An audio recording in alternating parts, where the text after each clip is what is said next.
Let's talk about creating the optimal training environment. We coach at Rush Soccer, and there's something called the Rush Blue Thread. Are you familiar? No, I haven't heard about that yet. All right, here, I'm going to pull it up. This is the Rush Blue Thread. This is one of the resources that Rush Soccer gives us. When you have a structure like this is super helpful. There's an ongoing cycle of feedback and reflection between the player and the coach. I don't just say one thing to Nate when Nate makes an error. Maybe I don't watch him be successful one time, but I watch him 3 or 4 times to make sure he's got it. And that's between the player and the coach. If you're struggling, you could maybe ask the coach questions. So that's reflection and feedback between both player and coach. Synergy. Each activity contains decision-making elements. You did a passing pattern I actually liked because there was decision-making. There was a little bit of pressure. So I had 3 players in central midfielder. There's a little bit of peeling off, to get away from the defenders, a 3v1. Do I play to my 10, left-sided midfielder, or play my 8, right-sided midfielder? And then what can they do from receiving that ball? Do they have to make that extra pass, or can they go straight through the goal? Oh yeah, minimum 75% of session is game-based and opposed. You can do maybe a quarter of your session being unopposed. If you are removing the intent of the game, which is to score offense versus defense, then you are removing the key parts that transfer from practice to game. What transfers is perception and decisions more than technique. No matter how many times I repeat a move on air by myself, that doesn't transfer as much as me doing a move against a human being. But I can't see it. There's no perception and no decision if there's no defender. Pretty much nailed it. Yeah. The instinct from a coach is, well, if the player can't physically do the technique, I need to have them do it under no pressure so they can get it right.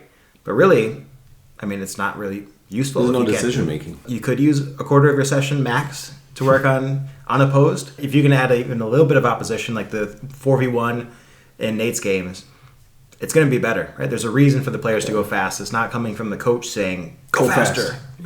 Then they see it. They have to, because Nate's chasing them down when they're switching the ball. Coaching points are based on visual cues. We couldn't go forward, couldn't go sideways, had to go back.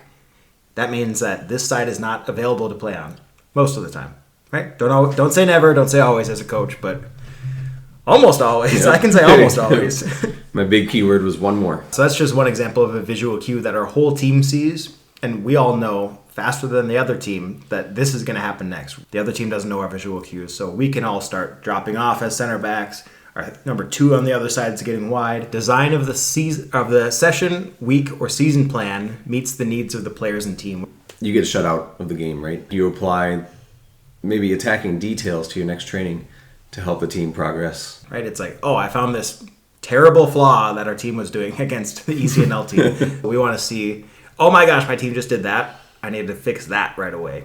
You look at your team and you think, what is the thing that can help the most players the most? And that's what my session should be about. Uses conditions to encourage competition. Aiden, what makes you competitive at training? I'm a very competitive person, so I like to win. You play how you practice. Keeping score, right? You said you like winning? Yeah. Oh, I lose a ball. I don't care. I get the next one. No, because in game it's goal.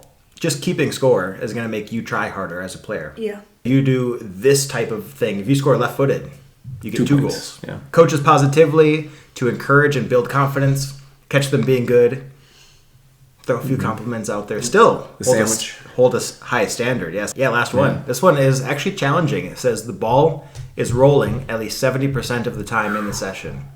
And you think 75 or 70%, that's easy. No, it's not. No, it's not. Because that doesn't include water breaks, doesn't include demos where you're talking as the coach or explaining an activity. It doesn't include stoppages or coaching points when you stop it and freeze and go, Nate, why did you do that? No, it's 70% of the time. Basically, the players are playing soccer or doing a passing pattern if you're one of those guys.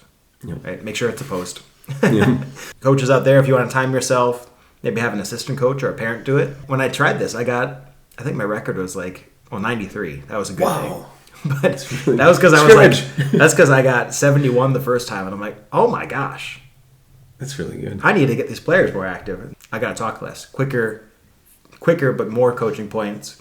Get in and out, let them play. You're a player, right? Yeah. Any of these that you think, yes, if we had that every session, I would love that. The coach's positivity and encourage to build confidence is one of the most important parts, because how are you supposed to play good if even your own coach doesn't believe in you? Yeah, you're on my team. You're my coach, man. Yeah, so like when your coach believes in you and like your parents believe in you or your teammates believe in you, you can perform much better, and it just feels like you don't have like a chip on your shoulder or anything. The whole point of this is you design a good environment for soccer to happen. The players put the effort in. There's no effort errors. Coach then coaches over top of that. You're going to have a good session. This is something I use all the time. If I had a bad session, I review it. I'm like, oh, maybe one of these things was off. And usually that's right. what it was. I think if you miss like 3 of these, you're going to have I would call that a bad session. Yeah. If you hit all these, you're going to create the training environment that's optimal for players to get better. They just have to put the effort in. And we have a good day.